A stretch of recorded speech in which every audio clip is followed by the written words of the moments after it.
Hello everyone, welcome to MAP 2020 launch. My name is Jordan Evans. I am the founder of Mingle, and we also have Simon, the co-founder of RevLife here.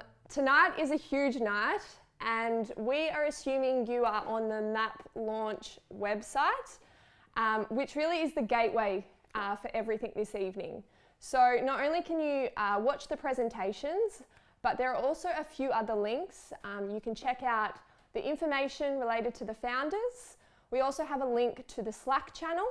And after the presentations, there will also be a link to the breakout rooms, which will be time for some virtual networking.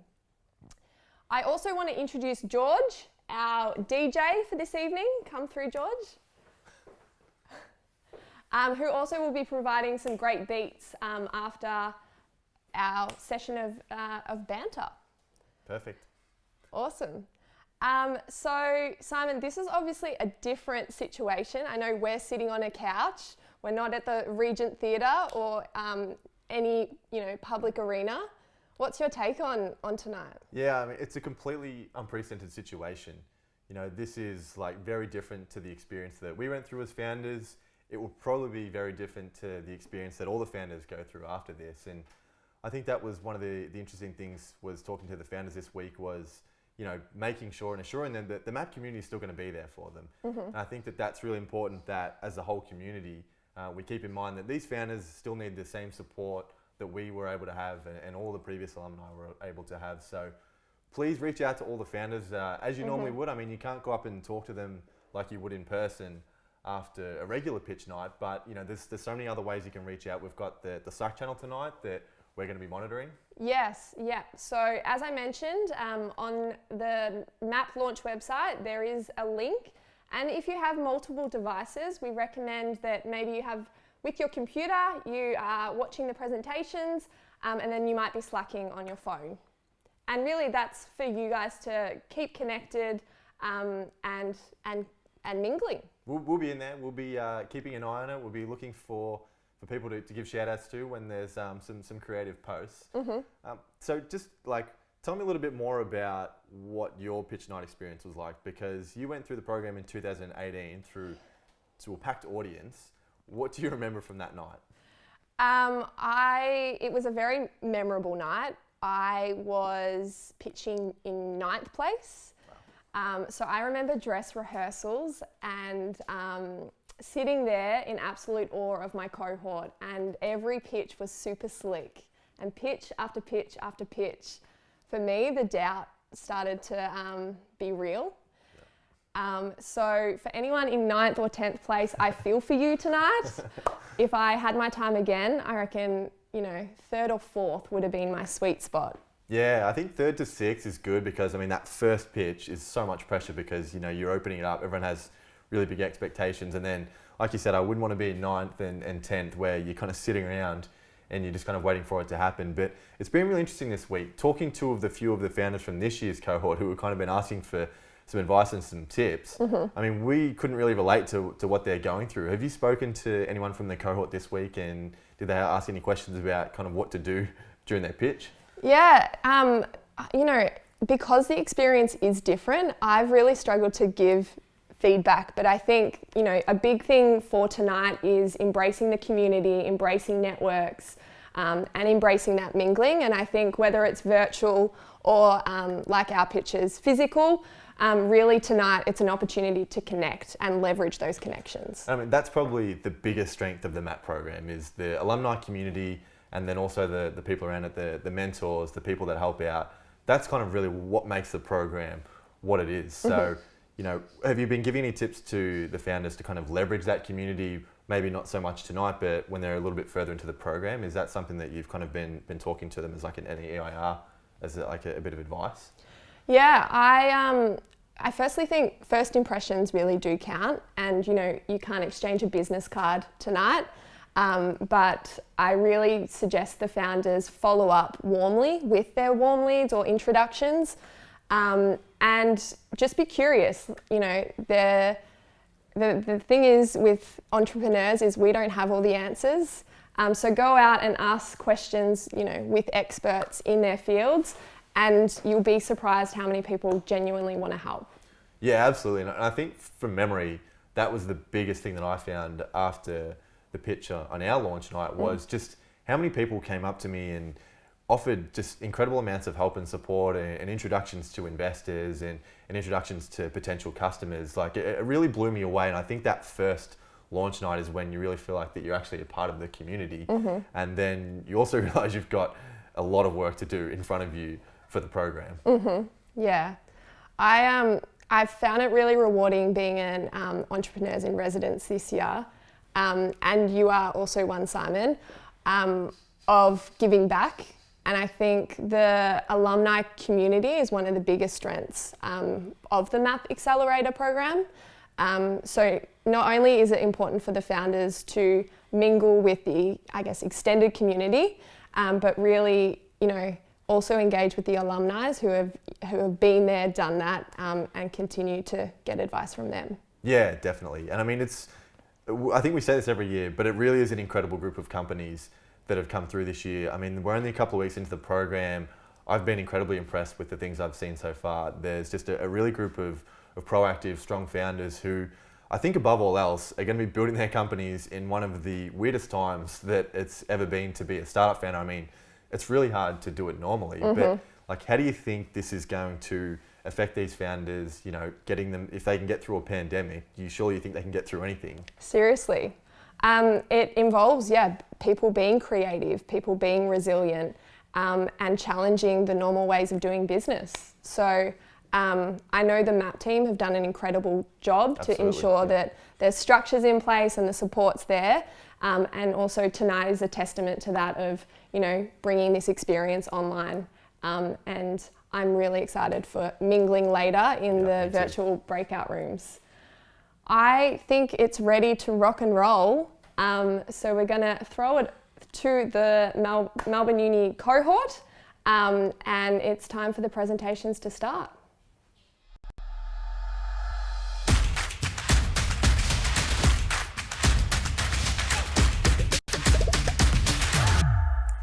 Welcome everyone from near and far to this year's MAP launch. I'm Georgia McDonald and I'm delighted to be your host for this evening. Thank you so much, Jordan and Simon, for warming up the crowd and starting the banter on Slack. We are off to a great start. And thank you, Ticker TV, for partnering with us to make this special edition of the MAP launch. We are broadcasting from the Ticker studio down near the banks of the Yarra in Richmond. This land where we are tonight has been cared for by Wurundjeri people of the Kulin Nation since time immemorial. I acknowledge the great strength Australia's Indigenous and Torres Strait Islander communities have cultivated over millennia and pay my respects to elders past, present and emerging. Last week was National Reconciliation Week. Reconciliation is a journey for all of us as individuals, families, communities and businesses. The theme this year was In This Together, and you couldn't have a more appropriate theme for 2020, and you couldn't have a more appropriate theme for a bunch of cracking Melbourne entrepreneurs. So here we are, all in our different locations, in this together for this super special event on the startup calendar, when we come together as a community and celebrate the teams joining the Melbourne Accelerator Program in 2020. I know this year is different to past years, and if you remember back to a year ago, it was you and me and 800 of our nearest and dearest packed into the meat market as part of Melbourne Knowledge Week. But silver linings there always are, and thanks to going virtual, we're now able to welcome friends from all over Australia and the world. In terms of networking, it's not quite the same as having a chat to the person sitting next to you or while you're waiting for a drink at the bar, but you can have a natter with all the other players at home over on the Slack channel. And if there's one thing Melbourne does better than everyone else, it's an after party. So stay tuned for more details to come. Now, to get you in the networking mood, let's have a bit of a flashback to what happened at last year's launch.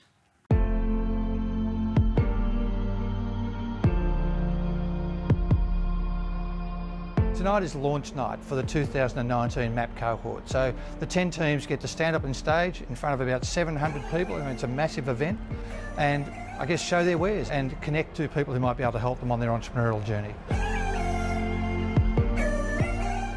having the MAP launch as part of Melbourne Knowledge Week this year is such a wonderful thing. It's just great to see the startup talent that's coming out of University of Melbourne and seeing it here, connecting with the opportunity to start and grow their own business and to go global from Melbourne. This is a special night that brings the startup community together. Please reach out to these founders, connect with them, open up your network, and be part of their entrepreneurial journey. I can't help but feel a little sad that we can't all be together in person. And I know we've got more than just a few A-type personalities watching at home. But you know what? Entrepreneurs are nothing if not adaptable. And to see the way startups, community and individuals have responded to the challenge of COVID-19 continues to amaze me. I know our first guest tonight is passionate about programs like MAP because of the positive role entrepreneurship and commercialisation can play in overcoming challenges, creating more resilient communities and making a positive contribution to our globe. And let's face it, he was never going to cram into the meat market with all 1,000 of us.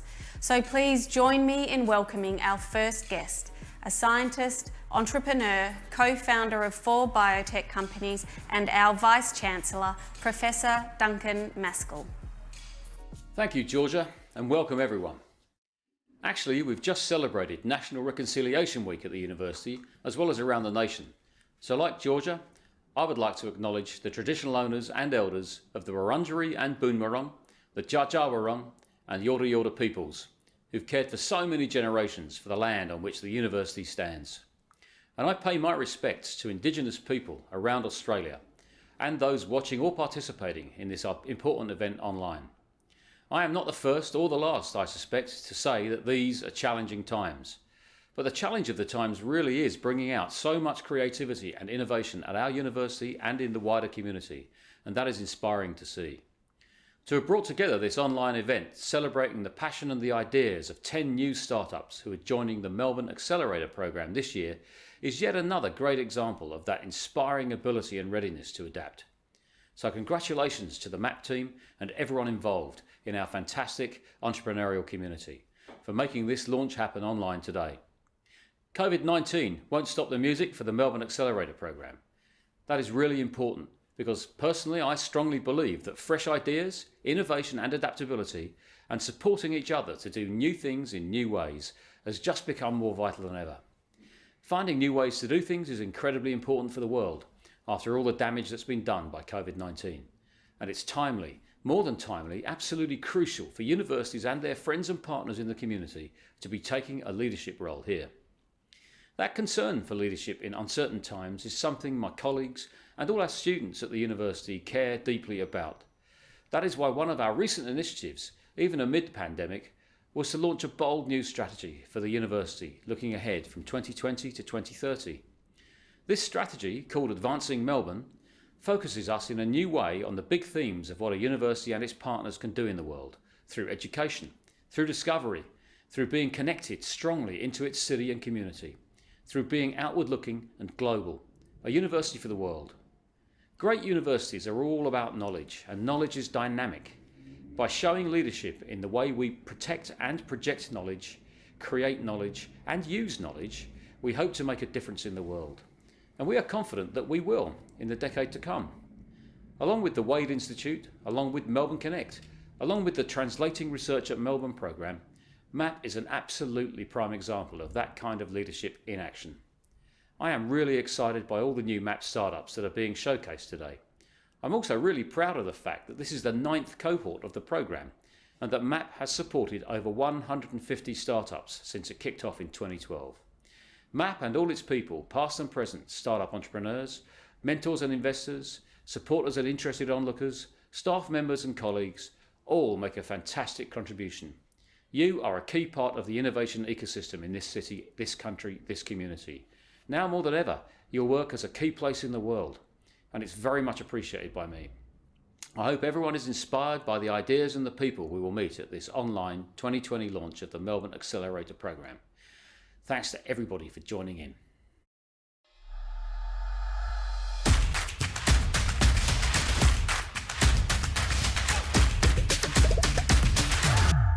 Thanks Professor Maskell for your support of tonight's launch.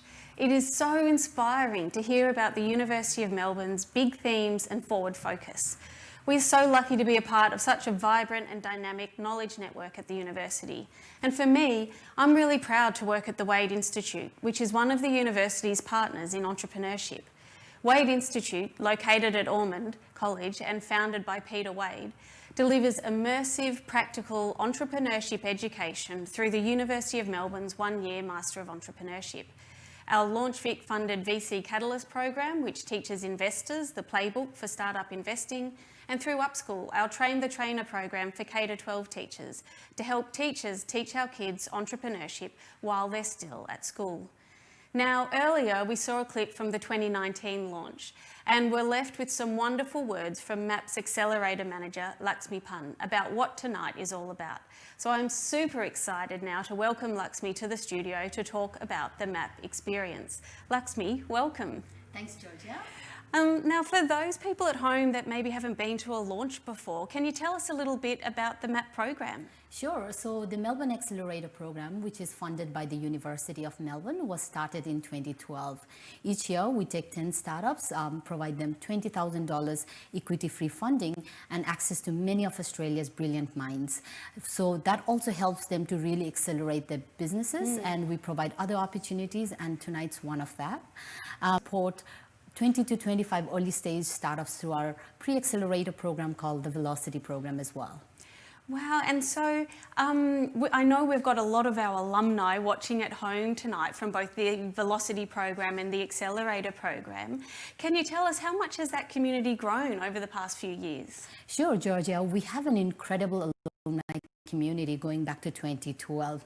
Now, these are some of the startups that represents fastest growing startups in the country today. And tonight we're introducing our new teams to this community, which is all about helping one another. So when you become part of this group, you actually become part of it for life.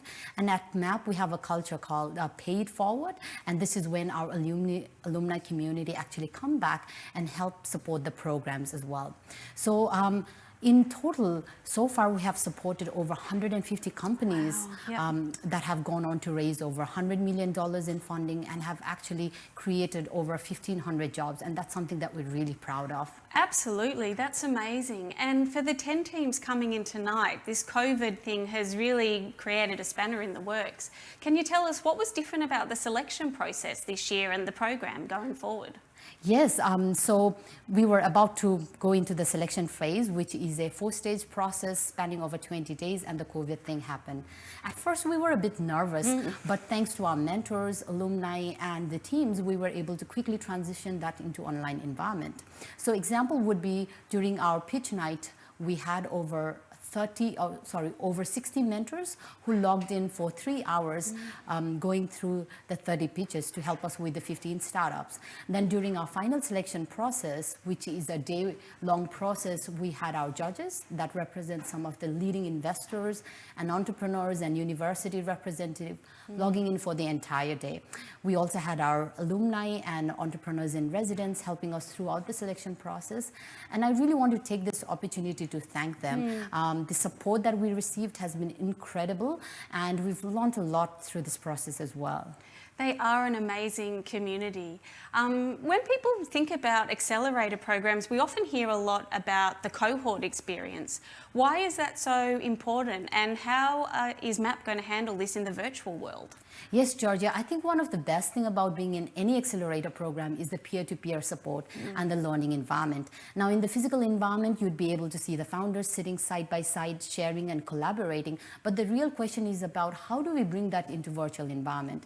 Now, I know there's a silver lining to that, which is, we've been able to expand our mentor network and include mentors and investors from, around the world. But there's also the other side, which is about how do we create that connection and go to a deeper level of engagement. So we are trying out many engagement activities, and we're already seeing that uptake positively from the cohort this year. So we are really hopeful that this is going to be a real good experience in the online environment as well. This is going to be an amazing year. Thank you so much, Laxmi.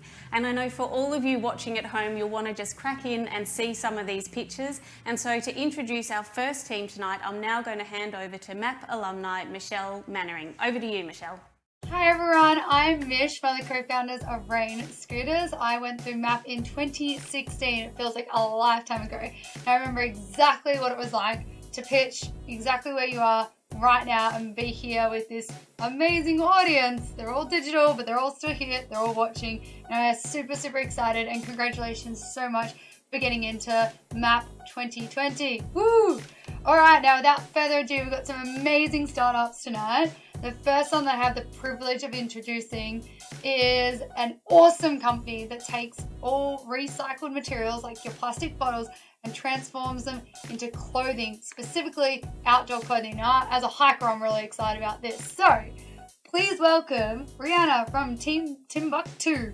Yay! Hi, I'm Rihanna and I'm the founder of Team Timbuktu. Now, sustainability is one of the biggest shifts happening in society right now. Yet when you're thinking about your own personal impact, what's inside your wardrobe probably isn't the first thing that comes to mind.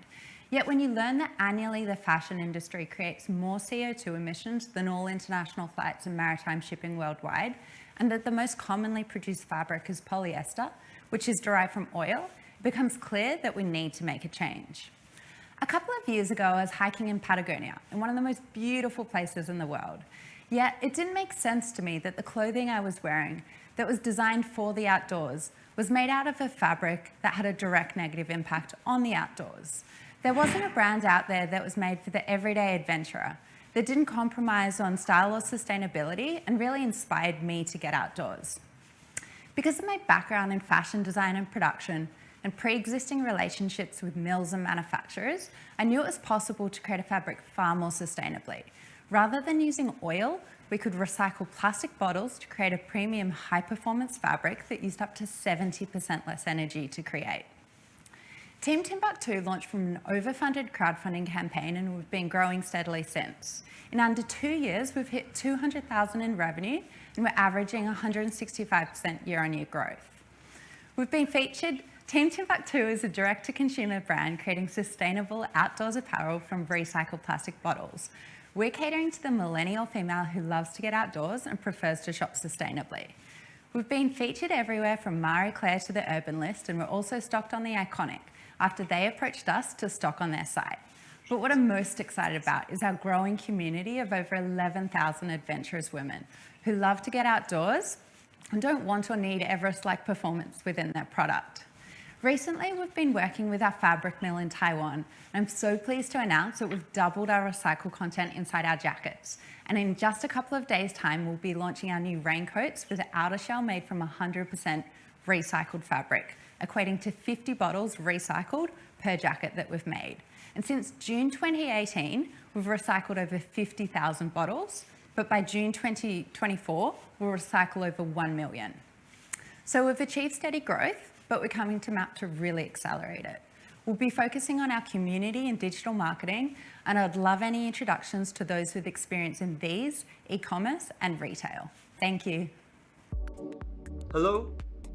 Friends? Is anybody there? Hello? Oh, hey, how you doing? Welcome.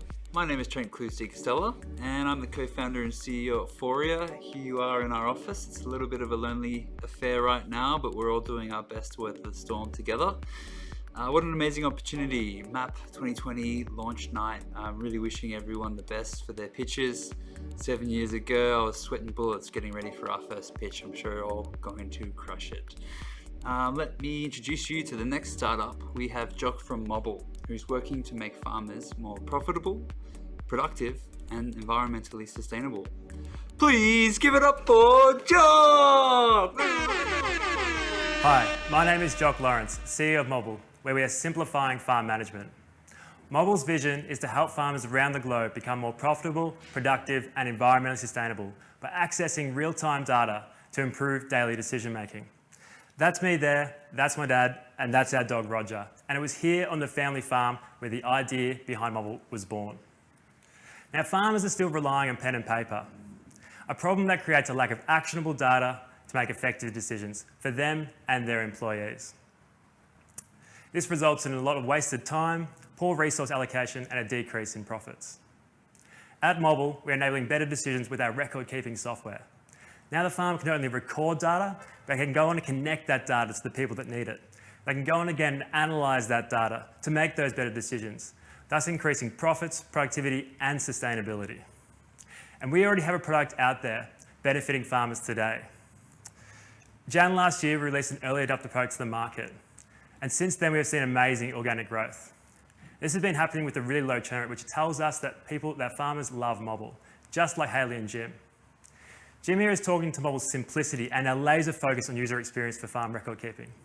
While Hayley has seen so much return from Mobble, she has become an investor in a current round of funding. Now here in Australia and New Zealand are the 170 businesses using Mobble today, a B2B subscription-based software service. And out of the 570 million farms worldwide, this is really just a drop in the ocean. If we just consider a few key markets here in green, our serviceable market exceeds $6 billion. For other markets here in orange, we believe we can have a huge impact for small landholders too, by making Mobble accessible, driving equal opportunity through software. Now I'll quickly touch on COVID-19, which has given agriculture a glimpse of a digital-first future, and I believe this is here to stay, because our growing team is committed to driving that future. I'm a fourth-generation farmer and an engineer by trade. And I'm the business smarts, roots and passion behind this project. Jack Hurley, our CTO, is an amazing software developer and product team leader. And he's also got a massive empathy for our users. It also doesn't hurt that Jack and I have been best mates for the past 10 years. And we as a team at Mobble are ready to take Mobble to that next level. With a final product release happening within a month. And if you want to come along with that journey with us and drive agriculture and sustainability going forward into the future, please come talk to me after the pictures in Slack. Thanks for listening. Hi, I'm Ruby Wang. And I'm Jimmy Zong, and we're thrilled to be here with you all tonight. We still remember taking the stage at MAP Launch 2018, Ruby as the founder of Nudiglow and myself as the founder of Synceo. While a lot has changed since then, we've since got married, we've introduced a new family member, hello, and we've got a new guy joined our family too, in Sammy, hello. A lot is about to change for these teams. One of the most important change is that now they're going to be part of our big family. Now I would like to introduce our next team, Diaper Recycle, who divert nappies from landfill, making them into new products for the existing market by recycling them. Please welcome Cynthia to the stage. We're recycling diapers. I'm Cynthia, co-founder and CEO of Diaper Recycle. Disposable nappies are a global waste problem. 2 billion go to landfill every year in Australia. They can take up to 500 years to break down, releasing toxic leachates and greenhouse gases in the process. People want a recycling option. We've developed a profitable solution. We're diverting nappies from landfill, recycling them, and making new products. We're using our own technology, which has been tested and proven in our small pilot recycling plant in Melbourne. We're creating new products for existing markets. The plastic from the nappies will go to plastics recyclers. We're using the super absorbent fibre and making cat litter. That's our first commercial product, and we've tested it with local cats. We're really excited. We've cracked the code of the complex diaper recycling technology, and that's given us the key to unlock this business opportunity. Our wow factors include environmental impact. We're diverting waste from landfill. We're creating recycled products for existing markets. There's no competition for our process in Australia. We have global scalability and a profitable recycling model. Annually, with 4,300 waste subscribers giving their dirty diapers to one plant, we'll be able to divert 5 million nappies from landfill. We'll recycle them into 1.6 million litres of cat litter and generate 2.5 million in revenue per plant per annum. How will we do this? People will subscribe to our waste collection service. We'll collect the waste and recycle it in our plants. Focusing first on the cat litter, we'll package it and make it available for sale initially online. We are Clark, a chemical engineer with experience in the pulp and paper industry, where he produced nappy fibre. He's developed our recycling technology. Oliver is a civil engineer. He's designing our plants and working on logistics and marketing. I have stakeholder relationship management experience and experience in marketing, project management and evaluation. Aiming to establish multiple plants, right now we're ready to move and set up our first commercial operating plant. We're seeking investors to join us on our journey. If you're interested in making an environmental impact, please contact us. There's never been a better time to build and invest in a sustainable recycling business. Thank you.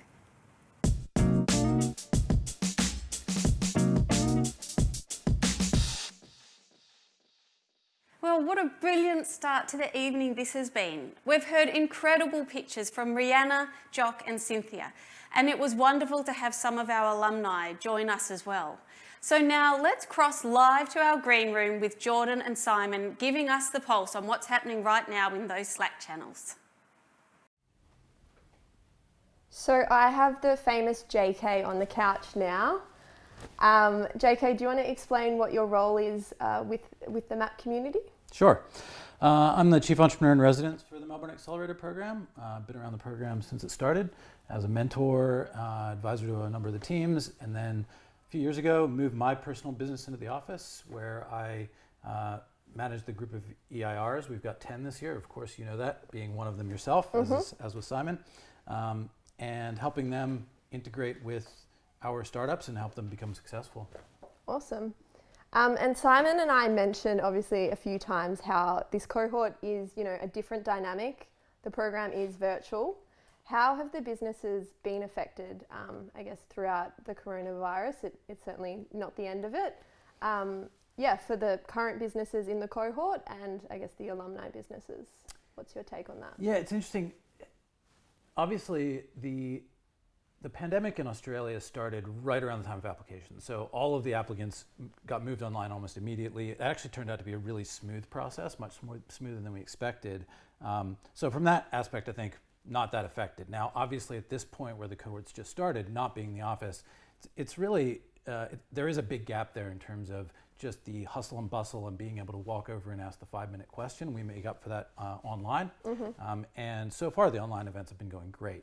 It's a bit of an adjustment. We're all definitely looking forward to being back in the office, but I think for now, I certainly feel as an EIR that I've been able to maybe even assist more than usual, because having to set up, I don't know if you felt this, but having to set up these Zoom calls means that I'm getting more face time than I probably would have in structured sessions. I think to some extent, for most accelerators, and I think most of the teams in this cohort are in this situation where they're actually early enough that they're not being materially affected in their business right now from the pandemic. They're in the garage, they're still having conversations.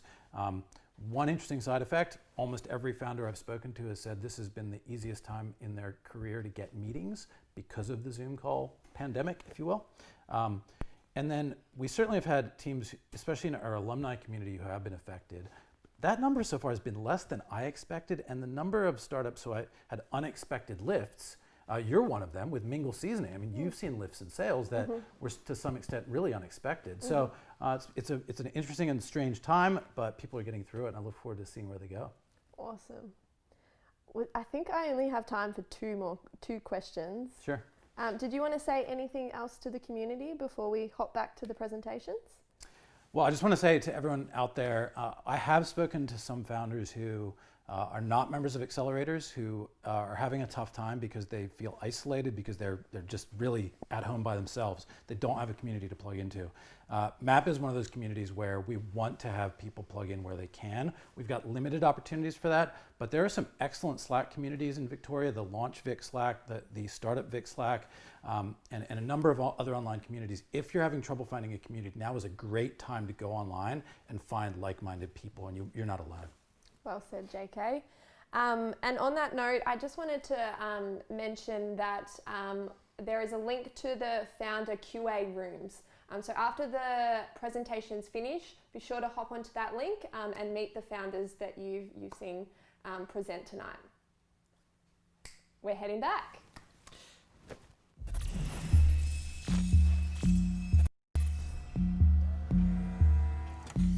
I think a really interesting thing about the culture here in Melbourne is that in the Parkville precinct, we've got 10,000 medical researchers working to create impact on people's lives, on the things that matter the most to us. I believe that about 50% of Australia's innovation comes from this particular precinct that we're in today. And the reason for that is the connection between the universities, government and the hospitals.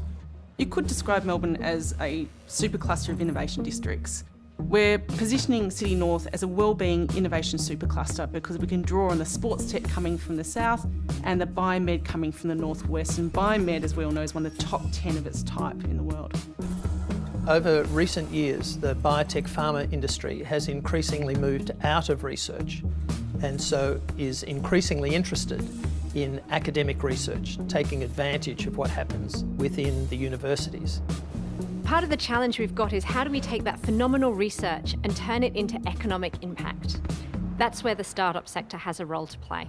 We have over 2,700 startups and we're growing at 23% per annum.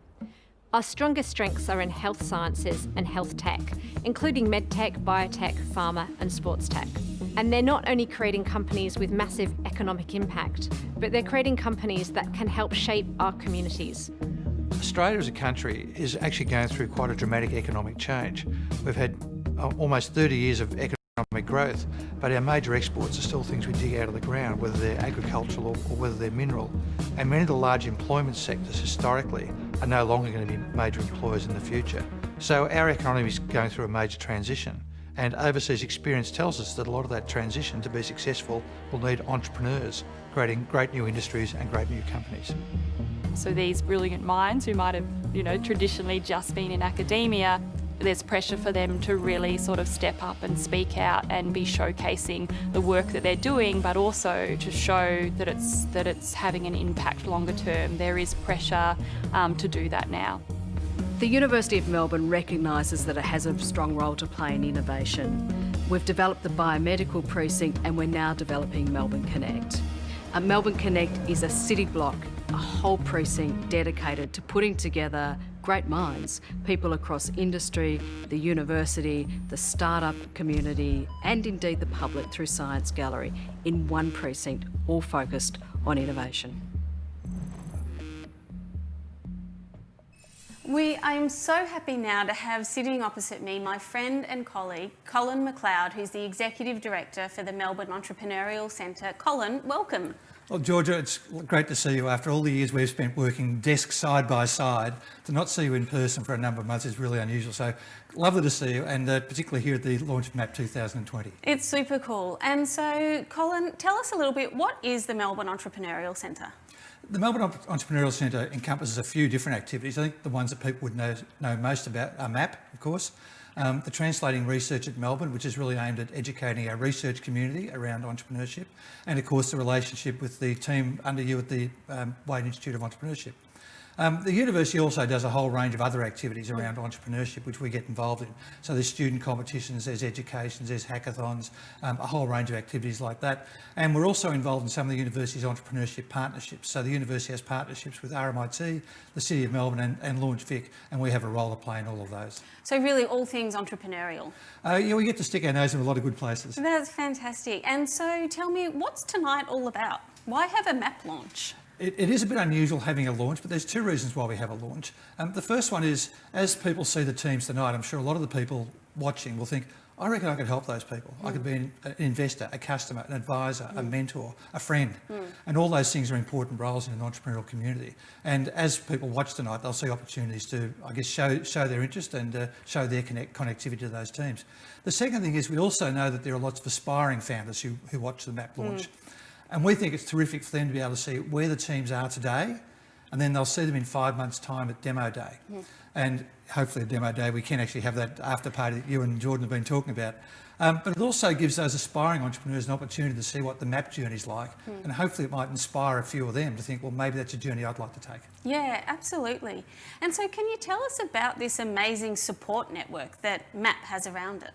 Well, I think it actually all starts with the selection process. We have quite a rigorous process leading up to a final judging panel, which is chaired by Lenny Mayo, who's been doing it for a number of years, just fantastic at it. This year's panel included Amanda Miller, Dan Madhavan and Evelyn Chan. Some people will know that Evelyn is also the CEO and founder of Smiley-Scope and a MAP alumni of 2017 and a Rhodes Scholar. So we have a team of judges that are very well credentialed, very experienced as entrepreneurs and investors. I think we're also lucky, and Duncan Maskell's already referred to the people inside the university and outside the university who help us, and there's just literally hundreds of them. But I think the other thing that we're really lucky is we started in 2012, so we have a great alumni network of people who have been on that entrepreneurial journey and come back and share their learnings with the current teams. And I think that's always been one of the great strengths of MAP, that we've actually, I guess, been fortunate enough or deliberate enough in picking people who want to give back as they go on after they've left MAP. And if I could just quickly mention one particular alumni who people saw earlier this morning, Trent Clues de Castella and the Foria team. They went through MAP in 2014, and we just heard in the last week that they won 2 Webbies. So cool. Now, that is seriously big news. For anyone who doesn't know what a Webby is, they're like the Academy Awards of the internet, and they won both the People's Choice Award and the Judges Award for Best Application of Augmented Reality. Now, you sort of think about, from a little country like Australia, there are 20,000 entries from 60 countries. And to win a People's Choice Award, and you think about the people who are involved in augmented reality, and a team from Australia, literally down the road from where we are tonight, are the winners. So to Trent and the team at Foria, congratulations. Yeah, there have been some amazing wins that MAP alumni teams have already had. Now, behind us on the screens is our rapidly completing building for Melbourne Connect. Can you tell us a little bit why entrepreneurship and innovation is so important in the university precinct? Absolutely. I mean, Duncan Maskell mentioned in his presentation that the university just launched its Advancing Melbourne strategy. And an important part of that is connectivity to the city and to the community. And Melbourne Connect is really a physical embodiment of that. I mean, it's a physical place where industry and researchers and students and government and the community can come and be involved in entrepreneurship. And we know that those things don't happen by accident. So there's an incredible series of events that will be curated there under the stewardship of Gary Williams, who many people in the entrepreneurship community will know, couldn't be in better hands. But the other thing that will be at Melbourne Connect is the Science Gallery. And the Science Gallery is this wonderful fusion of art and science involving creativity and innovation. And most of the events that will be held at Melbourne Connect will be public events. So it really is like the open door to the university for many people in the broader community. Yeah, absolutely. And that's right on the edge of the precinct, right next to the city there. Colin, thank you so much for coming in tonight. It's great to see you in person. And for everyone at home, we're actually now going to have a bit of a clip of Melbourne Connect, and you can see what it's all about. We reached a really significant milestone just in the last couple of weeks with the final floors of the building being finished or built, and looking to have tenants start to move in within the next few months, and it's just so exciting. So we're going to take a bit of a look at the project now.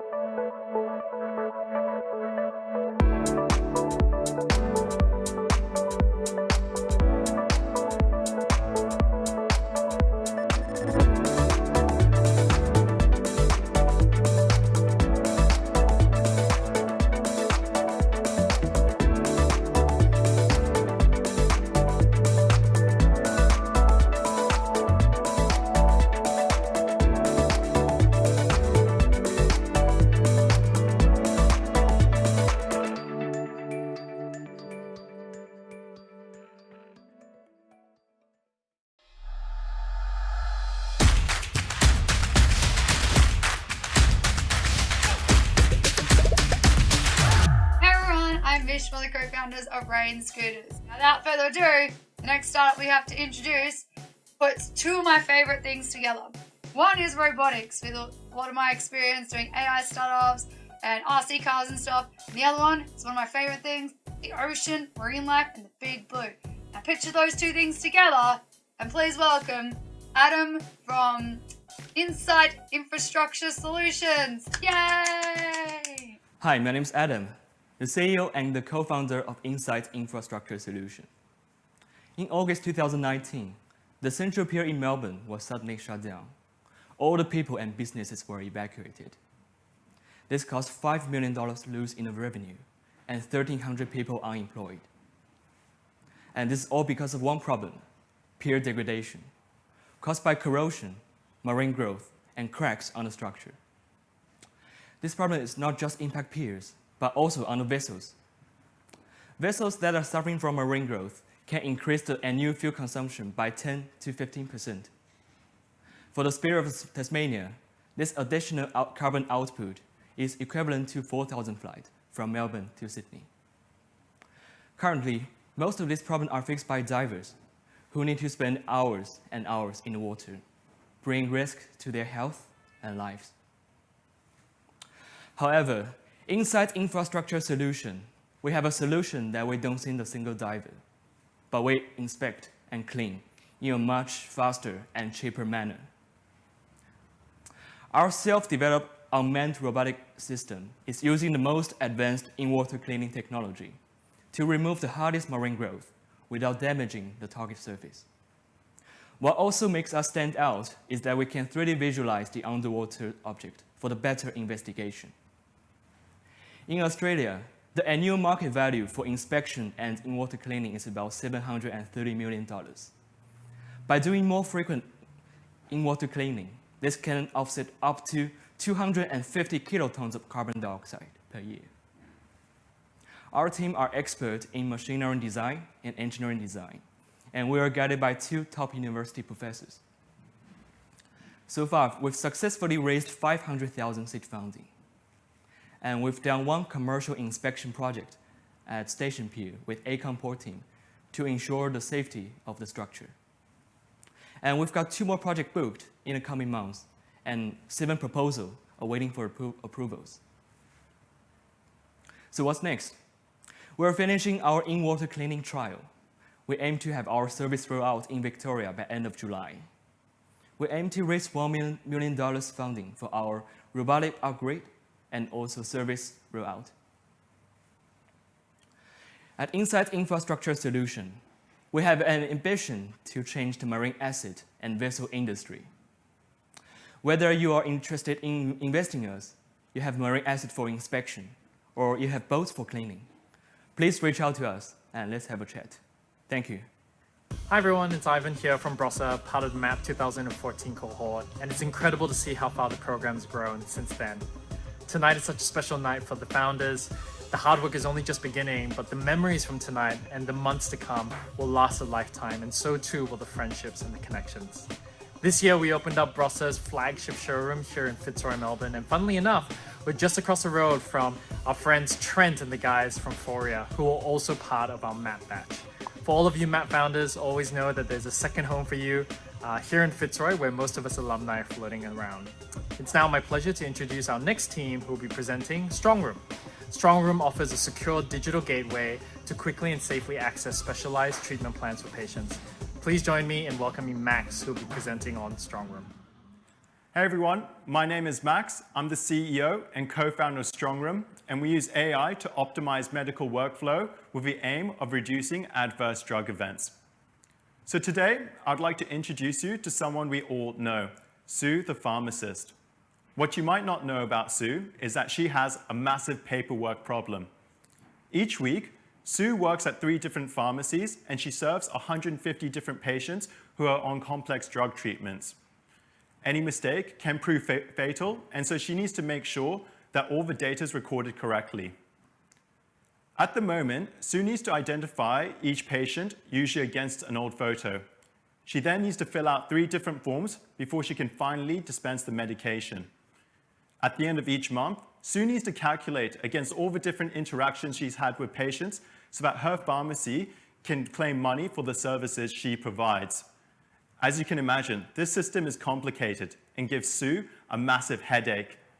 This problem costs Australia's healthcare system $1.2 billion per year.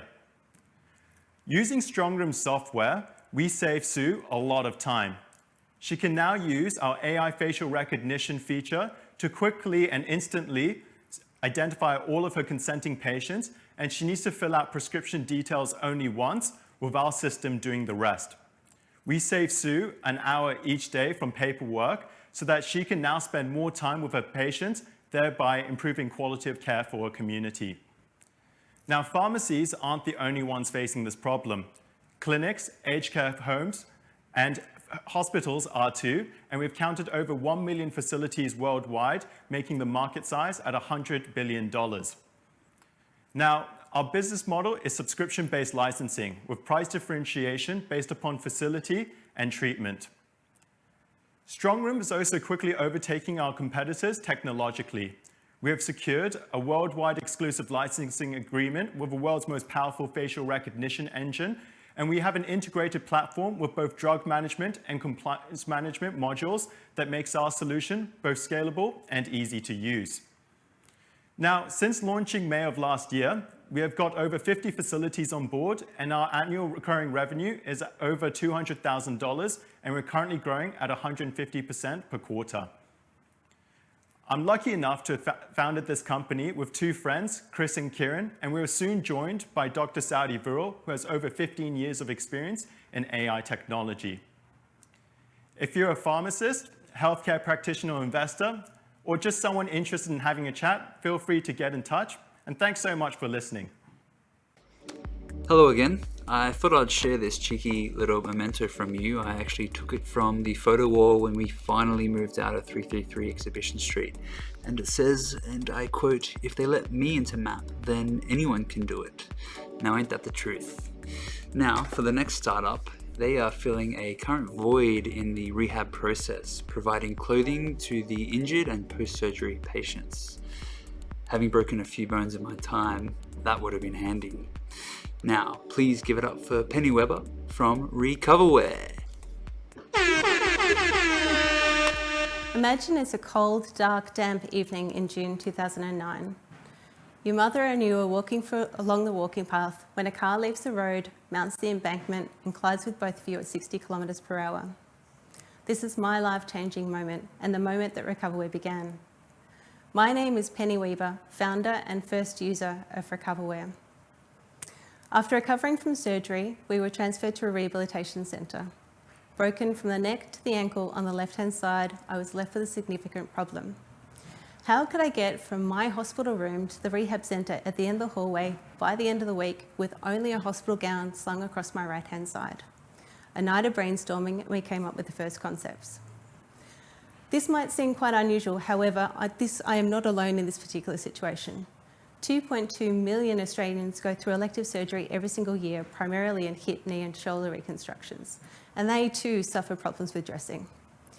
Take ACL surgeries alone, there's an increase of 43% over a 5-year period, with 2.8% of those individuals re-injuring themselves at a direct cost of $142 million per year. Take all of these insights combined, and we took this to Cabrini Rehabilitation Centre for our first run of testing. These unique customer insights created our first run of market products. Being first to market in the rehabilitation space. It's soft, adaptive, easy to use, and I'm wearing it right now.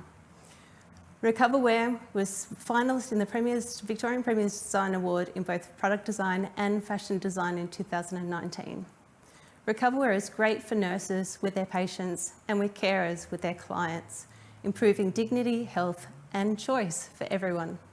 It's ethically and sustainably produced and presently being registered with the NDIS.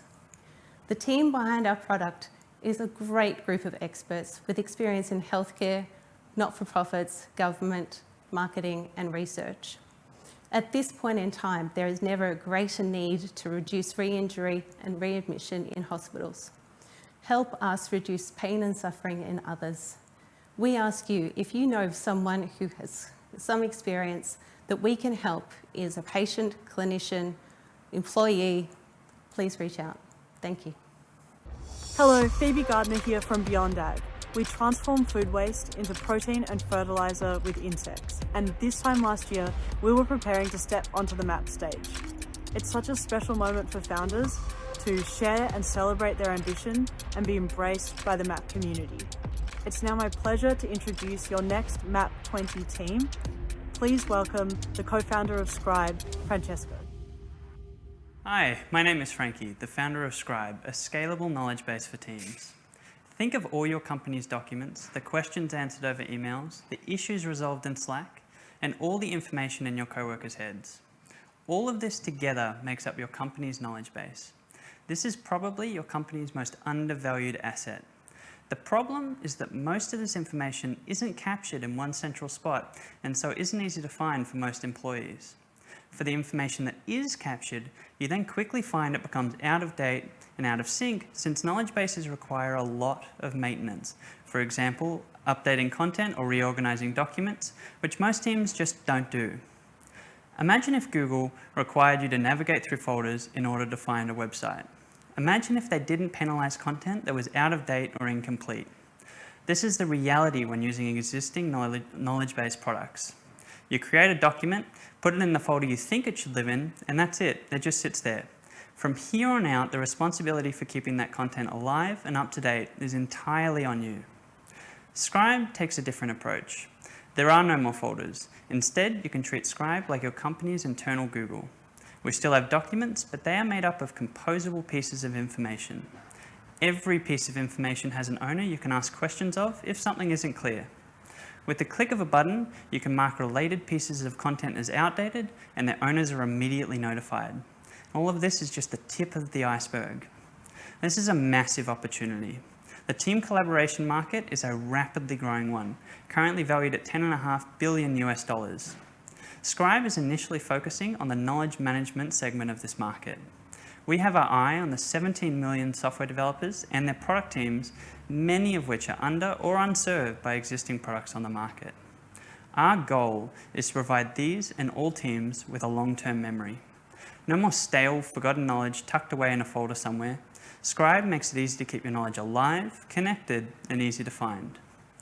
Having worked as a software consultant to numerous teams, I have experienced the pain that an underperforming, dysfunctional knowledge base brings, and I'm passionate about unlocking this largely untapped resource for all companies.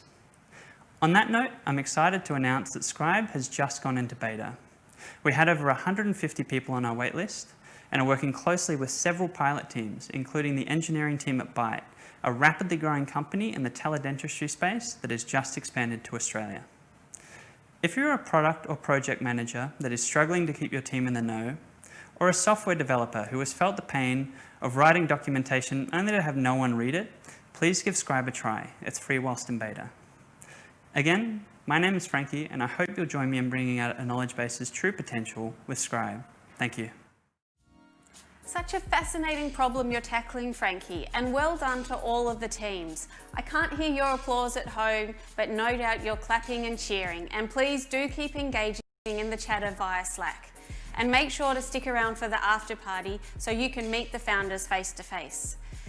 Tonight, we have been so fortunate to have found a partner to help us deliver this very special event, and our heartfelt thanks must go out to Ticker, whose freshly built studio complex in Richmond we are broadcasting from. And I just want to play you a little bit of a clip celebrating them before we welcome our final three founders to pitch. Hi, it's Aaron Young here. Thank you so much for that intro, Georgia. We're really proud to be a production partner tonight, also helping to bring the stories of these startups to every one of you watching at home. Tonight feels closely connected to why Ticker was actually founded and created about 10 months ago, and across the country, so many incredible untold stories that we want to be part of, and every day we're helping to shine a spotlight on those through over 5 shows, many of which are focused on the entrepreneurial and startup world, and also delivered through our Ticker platforms, the apps, as well as social media too. As a startup ourselves, we are all very familiar with that journey. It began about 10 months ago. We've reached over 4.2 million Australians in that time.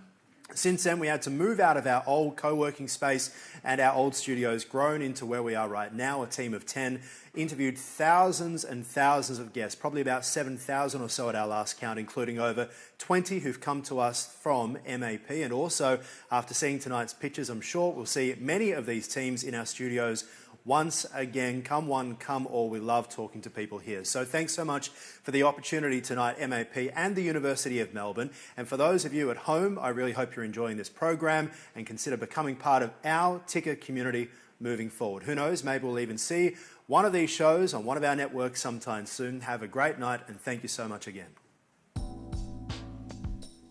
Hi, I'm Dr. Evelyn Chan, co-founder of Smiling Scope. Our startup transforms medical experiences through virtual reality, something that could help improve those flu vaccinations this season. The MAP launch is really the start of an exciting journey, community and friendships that make the startup journey much more enjoyable. This next team came through the Velocity program less than 2 years ago, and now we're thrilled to have them back at MAP. Scribby is an online tool for teachers to develop their students' written communication skills. With coronavirus highlighting the challenges of remote learning and students' differing learning styles and levels, we can't wait to see how Scribby will transform education. Please welcome Sam Nicolaides to the stage. Hi, my name is Sam. I'm an experienced teacher and the founder of Scribby, an online tool that teachers use to help develop their students' written communication skills. As a teacher, I've seen the struggles that children experience when having to perform writing tasks at school. Without proper guidance, students experience high levels of anxiety and stress, and this affects their ability to learn. Studies support what I have seen, and it's because many teachers don't feel confident as writing instructors, and they believe their pre-service training did not prepare them well. So it's no wonder that writing results have been declining for the last 10 years, with the average Year 9 student today 1.5 learning years behind a similar student in 2008. As an adult in the working world, you understand the critical role of good communication skills. Imagine life with this gap in your learning. It was this problem that led me on a 5-year journey to find a better way to teach children to write, and it all began by working with a small group of students in my home and at school. But my vision was for all children to have the opportunity to become great writers, not just some. So I teamed up with David, who has over 15 years of engineering systems expertise, and together we created a digital and scalable solution. The way Scribby works can be explained in 3 simple steps. First, teachers assess their students' writing using our online assessment tools. The data then identifies gaps in learning, and Scribby generates individualised learning plans targeted at students' exact point of need. Our technology builds teacher confidence and capability whilst providing students with deep level learning. Schools tell us there is nothing on the market like this, and that's because students using Scribby are achieving 6 months of learning growth in just 6 weeks. Following a successful pilot, Scribby was launched as a subscription-based B2B SaaS products. We now have 200 teachers using Scribby to support over 5,000 students. And we've just recently acquired our first rural and interstate schools. But our biggest success this year is the release of a feature that enables teachers to individualise learning at the press of a button. This is going to transform writing education, and it's our first step towards a student platform. We are 100% digital and support any curriculum. So we're ready to change the lives of millions of students here and overseas, with the UK and India in our sights. Good writing skills are essential in social, academic and work contexts and help us lead successful and happy lives. So we cannot neglect the importance of writing any longer. If you work in or have connections to government, schools or academia, we would love to hear from you and your community. So please join David and me later in the chat rooms tonight. Thanks very much. So, since the last time we saw you, our little one is off to bed. But we're wide awake and we're loving all the pictures so far. So it's with our great honour to introduce the next founder, Ian Stewart, the brains behind Exogenics, which creates software that reduces the energy costs and environmental impact of commercial air conditioning and refrigeration systems. And it will also be the second last picture for tonight. Hi, I'm Ian Stewart, the founder of Exogenics. We create software that reduces the energy cost and environmental impacts of commercial air conditioning and refrigeration systems. The first commercial refrigerator was invented right here in Victoria more than 150 years ago. And since then, the technology's completely reshaped the way we live our lives. In fact, today, almost a quarter of all electricity generated in Australia is used for cooling.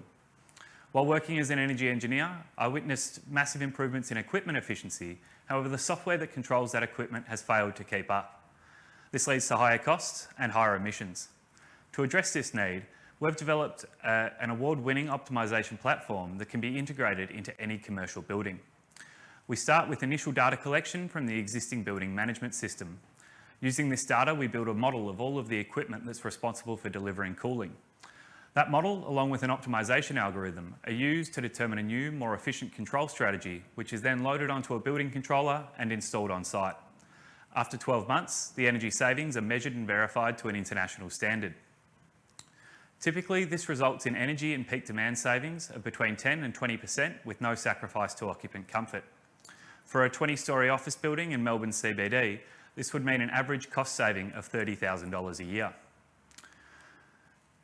To capture market share quickly, Exogenics operates on an efficiency as a service model, where our fee is half of the cost savings achieved from the use of our software each year. Not only does this guarantee clients cost savings, it also removes the split incentive that inhibits the uptake of efficiency technologies in buildings. Tenants' energy bills go down and building owners' energy rating goes up. It's a win-win for all the stakeholders involved.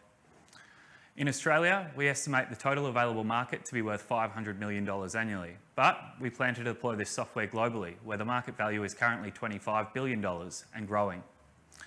Once established, we plan to completely reshape the way our customers interact with the grid. Luckily, electricity is cheap when the sun's shining and the wind's blowing. So, by saving our customers more money, not only are we able to increase our own revenues, but we're also accelerating the shift away from fossil fuels and towards renewables. In pursuit of this goal, Exogenics is supported by an amazing group of industry and business mentors, including Trevor Owen, Alan Pearce and Pierce Grove, all of whom have a wealth of knowledge and experience in their respective fields. Since incorporating in August last year, we've been supported by Energy Lab to raise pre-seed funding, develop strategic partnerships, and deploy our optimisation at 2 trial sites at Monash University. And recently, we won the Green Building Council of Australia Innovation Award for 2020. Over the next 12 months, we're looking to raise capital to grow the team and deploy our optimisation at 20 sites across Australia. So if you'd like to know more, I'd love to chat to you after this. Thanks. Hey, it's Mike Halligan here, co-founder of Scratch, Australia's most delicious dog food and part of MAP's 2019 cohort. Our team is now based remotely all across the globe, and I'm calling in from Amsterdam to introduce you to the very last pitch of the night. It takes a very special founder to bring home the show, so I'd like to welcome you to Kanav Batra, the brains behind Envision Systems. Envision Systems enable transport authorities to better manage traffic flows and congestion using developing advanced wireless AI sensors that provide real-time data. Now please give a big warm welcome and MAP-style cheer for Kanav, and I hope you're all having a great night. Bye. Hi, I'm Kanav Batra, founder and CEO of Envision Systems. We measure city traffic in detail and real time to make transport smarter and safer. We've been around for 1 year now and have our technology being used by governments, including the Victorian Department of Transport. Take a minute to think about your daily commute. If it's anything like mine, this is what it looked like before COVID, and it's probably what we're going back to in a few weeks. It's not great, it's always packed, and it can be increasingly frustrating. But the thing is, everyone in the transport industry knows this frustration, and they're all trying to understand congestion and measure how we use cities. But the problem is the current method of how we go about this. If you ask someone to measure city traffic today, they'll send someone with a clipboard and a high-vis jacket to go and manually count the number of people and cars. This is currently the gold standard in the industry, and it is ridiculous because it's nowhere near accurate, scalable, or real-time. It's 2020. We're building autonomous cars for transport, yet the technology for measuring transport usage is so outdated, especially when the market for just transport analytics is worth $27.4 billion. At Envision, we develop advanced wireless sensors that have the power of artificial intelligence embedded right in them. We have designed AI-powered image processing algorithms from the ground up to preserve privacy. And with these, our sensors provide multiple data streams in real time. This is information about the number of people entering, exiting a station, crowding levels, wait times of cars at intersections, and more. Our devices have already gone live on the Melbourne train network. During rail replacements earlier this year, our devices provided real-time passenger counts to help with customer service, operations, and planning. The coronavirus pandemic has put our technology in a very unique position. Because if you stop and think about why the virus is still spreading, it's because we don't know how people are using cities on a daily basis. So we've taken our technology and applied it to image and video feeds from across the world to launch a dashboard. This provides a real-time view of how cities are being used at a road and street level. This gives us the information to measure the impact of changing restrictions and real time, but more importantly, it allows us to reopen cities based on actual usage information. This dashboard is live for all of London, Sydney, and the entire state of California, with more cities being added every week. All of this is enabled by the team at Envision Systems. We're engineers who've delivered major projects across the corporate, academia, and startup sectors before, and we're experienced in delivering both hardware and software solutions for different applications. And tonight, we'd love to talk to you. If you're someone who's involved in responding to COVID-19 at a policy level, deciding when and how cities will reopen, or if you have connections into government and the urban planning industry in both the public and private market sectors, please do come and say hello. Thank you.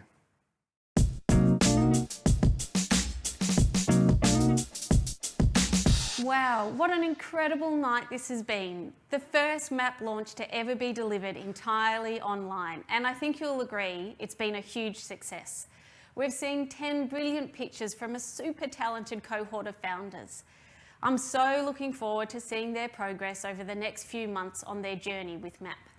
Of course, it wouldn't be a MAP launch if it didn't bring you all together, the incredible startup community.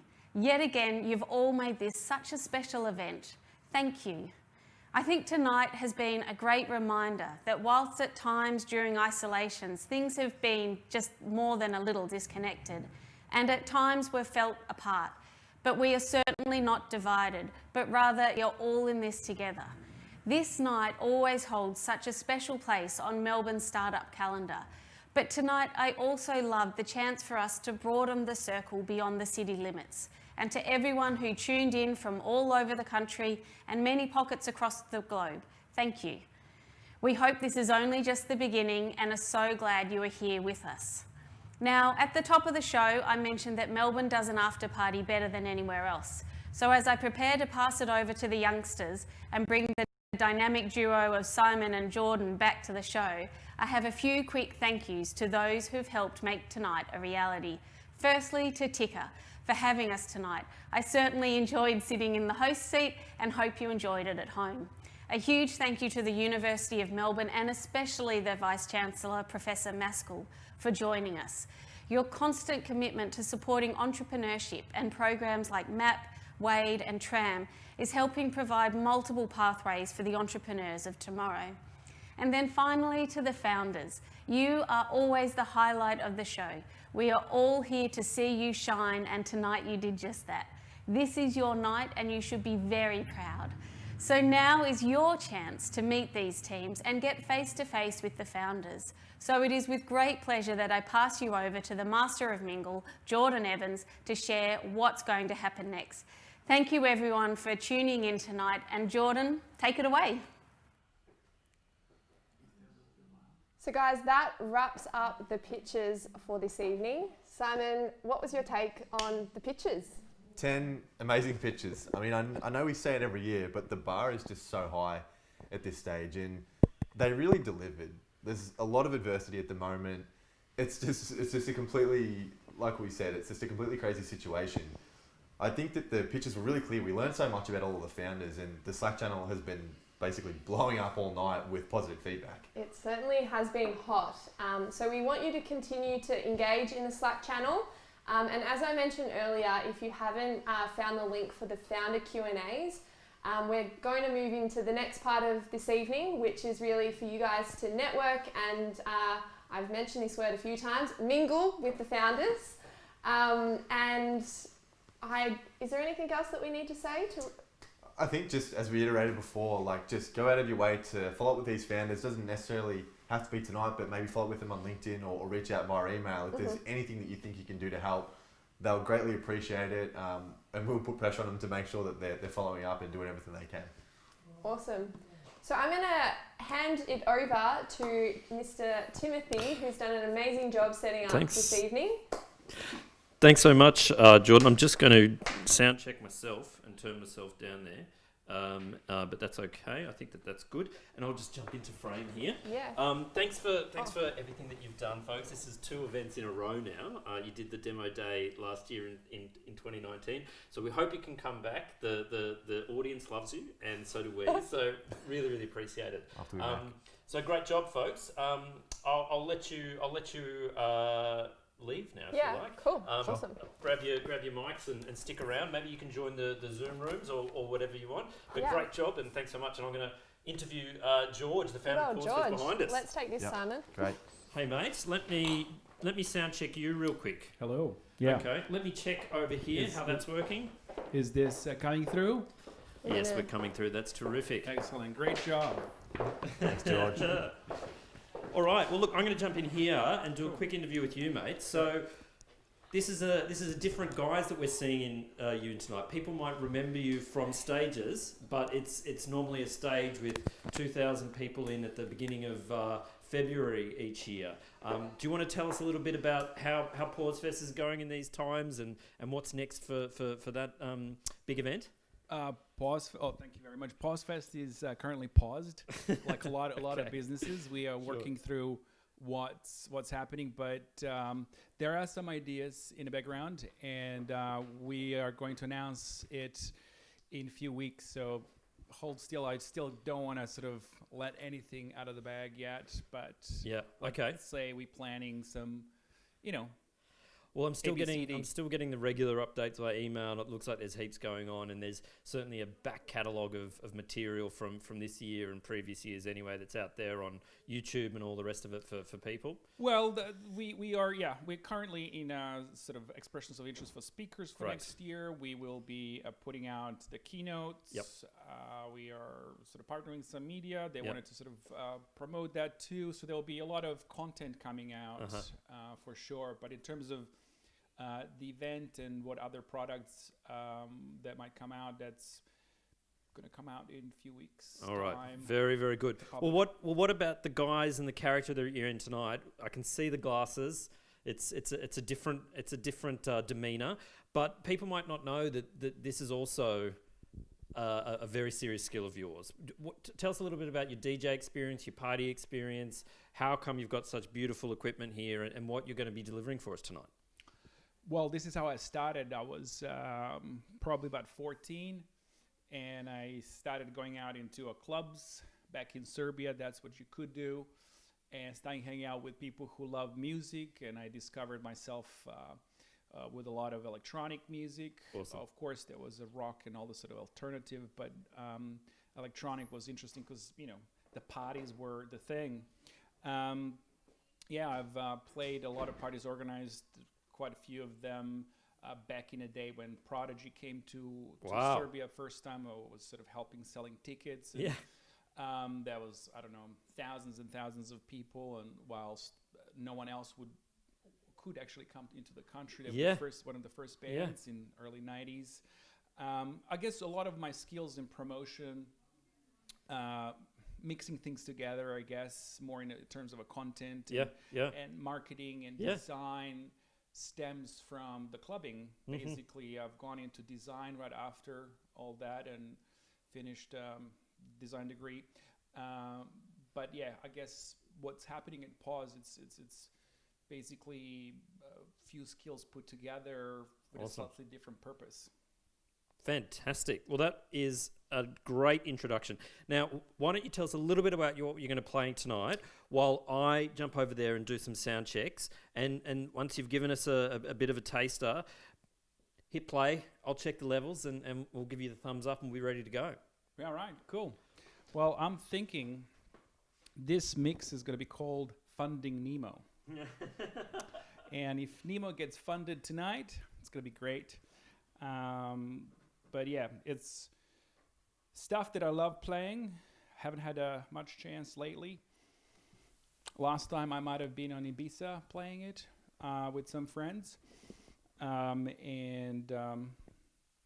Yeah, I regularly still buy things online, tunes, just to keep myself a little bit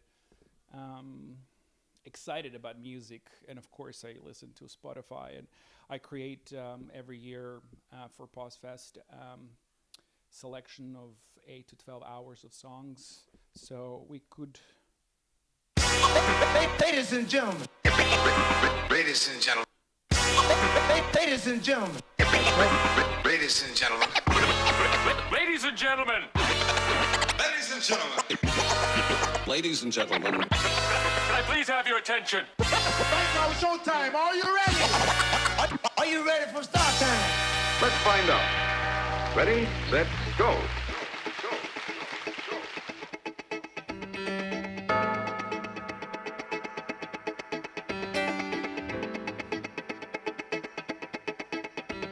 I think of you and I dream of you.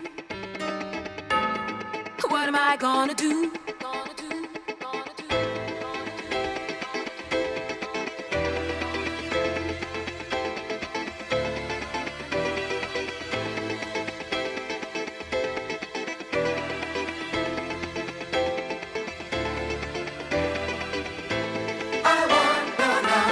I want your love.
Love makes you blind, I hope to find who I believe in. Get back in line, I can't deny myself, show me the feeling. Oh, you got me wrong, if you don't belong, live in the trouble, don't hesitate. Time heals the pain, you ain't the problem. I live the lie, love is the crime, it's you I believe in. No need to blame myself, no need to die, I'm only human. I'm done, you got to put me on, I know when you come along, don't hesitate. Time heals the pain, you ain't the problem.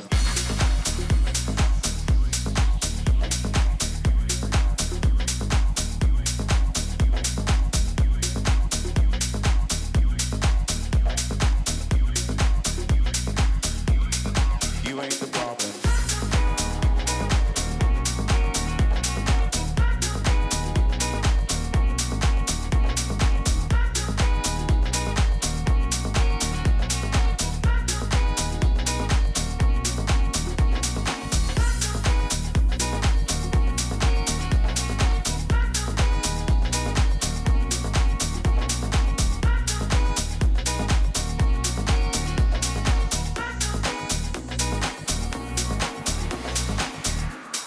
I point the gun, they shoot for fun, you are the problem. I try to help myself, you are the one, do all the talking. You got me wrong, I caught you falling, I hear you calling, don't hesitate. Time heals the pain, you ain't the problem. I live the dream, I hope to be who I believe in. I used to hate myself, you got the key, break out the prison. I hope to never see time passing. Don't hesitate. Time heals the pain. You ain't the problem.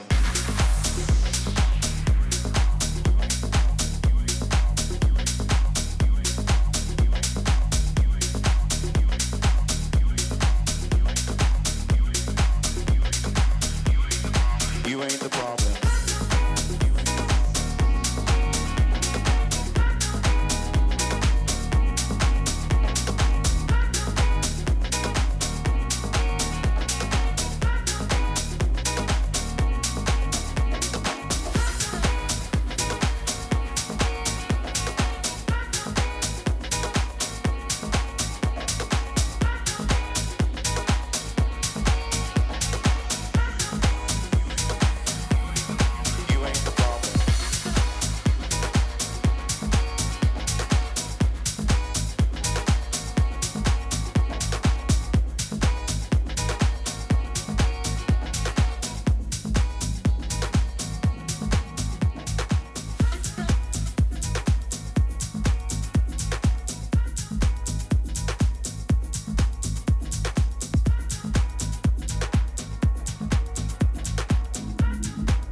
the way how you do it.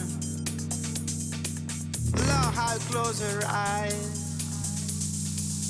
I am the tricks now. I love the way your body moving. I don't need to prove it. I love the way how you do it. Forget you never think you could. I love how you close your eyes. Totally mesmerized. I am the tricks now. Love to be hypnotized. I love the way your body moving. I don't need to prove it. I love the way how you do it. Forget you never think you could. I love how you close your eyes. Totally mesmerized. I am the tricks now. Love to be hypnotized.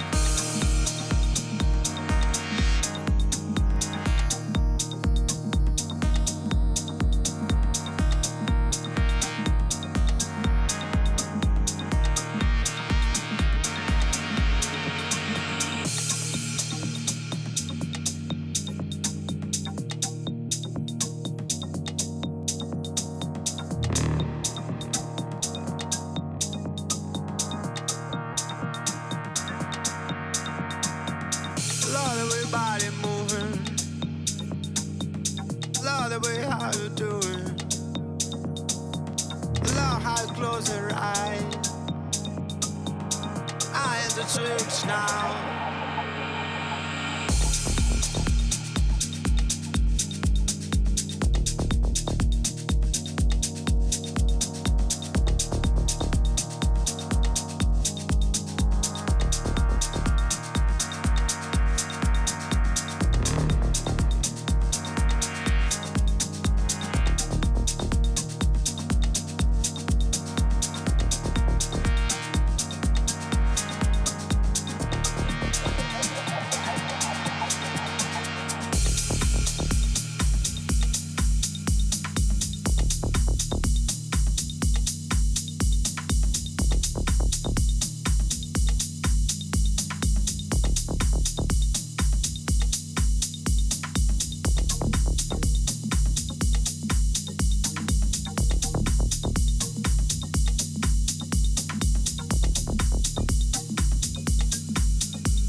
Close her eyes.